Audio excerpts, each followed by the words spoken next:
ഇങ്ങനത്തെ ബോംബൊന്നുമല്ല. അപ്പോൾ ചില പത്രത്തിൽ ചില ചാനലിൽ ഞാൻ കണ്ടു സതീശൻ്റെ ബോംബാണ് കൃഷ്ണകുമാറിനെതിരെ. അങ്ങനത്തെ ചീള കേസുള്ള ബോംബൊന്നുമല്ല. സർക്കാരിനെ കുറിച്ച്, സർക്കാരിൻ്റെ അഴിമതികളെക്കുറിച്ചുള്ള കാര്യങ്ങളാണ്. അത് പുറകെ വരും. ഞങ്ങൾക്ക് ഇക്കാര്യത്തിൽ മുഖ്യമന്ത്രിയുടെ ഒരു സർട്ടിഫിക്കറ്റിൻ്റെ ആവശ്യമില്ല. സ്ത്രീപീഡനം നടത്തിയൊരു വ്യക്തിയെ 2021 നിയമസഭയിലേക്കും 24 ലോക്സഭയിലേക്കും മത്സരിപ്പിച്ച ആളാണ് ശ്രീ പിണറായി വിജയൻ.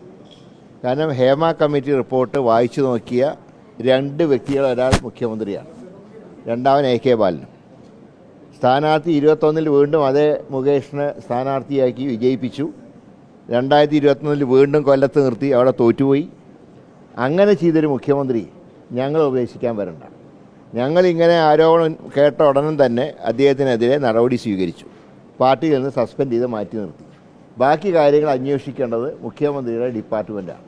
അതല്ലാതെ ഞങ്ങൾ ഉപദേശിക്കാൻ അദ്ദേഹം വരേണ്ട കാര്യമില്ല. സ്ത്രീ പീഡകനെ 2 തവണ സ്ഥാനാർത്ഥിയാക്കിയ മുഖ്യമന്ത്രിയുടെ ഉപദേശം കോൺഗ്രസ് പാർട്ടിക്ക് ആവശ്യമില്ല.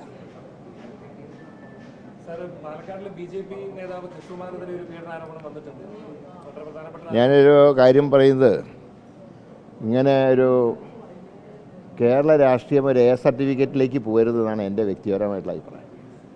കാരണം രാഷ്ട്രീയക്കാരെ കുറിച്ചൊരു മോശം അഭിപ്രായം ഉണ്ടാവും.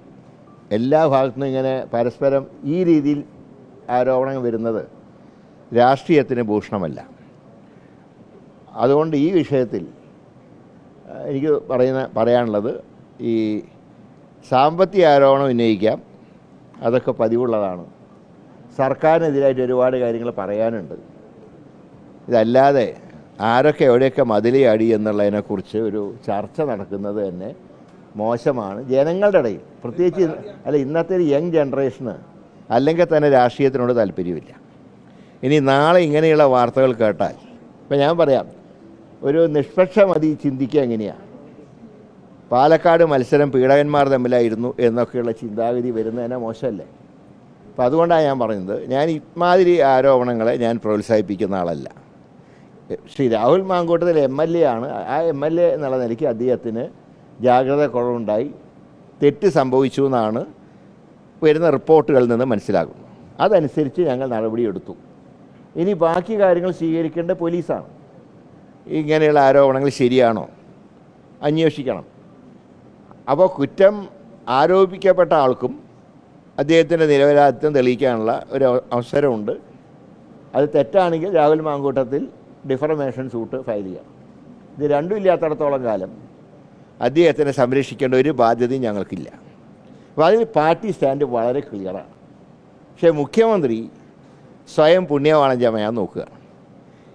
അദ്ദേഹം പറയേണ്ട ഒരു മറുപടി, എന്തുകൊണ്ട് ഈ ഹേമ കമ്മിറ്റി റിപ്പോർട്ട് വായിച്ച മുഖ്യമന്ത്രി ഒരിക്കലല്ല 2 തവണ എന്തിന് മുകേഷിനെ സ്ഥാനാർത്ഥിയാക്കി? മാത്രമല്ല, ഒരു സ്ത്രീയോട് മോശമായി സംസാരിച്ചതിൻ്റെ പേരിൽ മന്ത്രിസ്ഥാനം പോയൊരു വ്യക്തി രണ്ടാമതും ക്യാബിനറ്റിലേക്ക് എടുത്തു. അദ്ദേഹത്തിൻ്റെ സെക്രട്ടറിയെക്കുറിച്ചുള്ള കാര്യങ്ങളെക്കുറിച്ചൊന്നും ഞാൻ പറയുന്നില്ല. അപ്പോൾ ഇക്കാര്യത്തിൽ ഞങ്ങൾ ഉപദേശിക്കാൻ മുഖ്യമന്ത്രി വരണ്ട. അദ്ദേഹത്തിൻ്റെ ഉപദേശവും ഞങ്ങൾക്ക് ആവശ്യമില്ല. ഇതിന് നടപടി, ബാക്കിയുള്ള രാഹുലിൻ്റെ കാര്യത്തിൽ നടപടി സർക്കാർ സ്വീകരിച്ചോട്ടെ, ഞങ്ങൾക്ക് ഒരു ഒബ്ജക്ഷനുമില്ല. ഞങ്ങൾ പറഞ്ഞു കഴിഞ്ഞ കാര്യമാണ്. പക്ഷേ ഞങ്ങൾ ഉപദേശിക്കാൻ വരണം.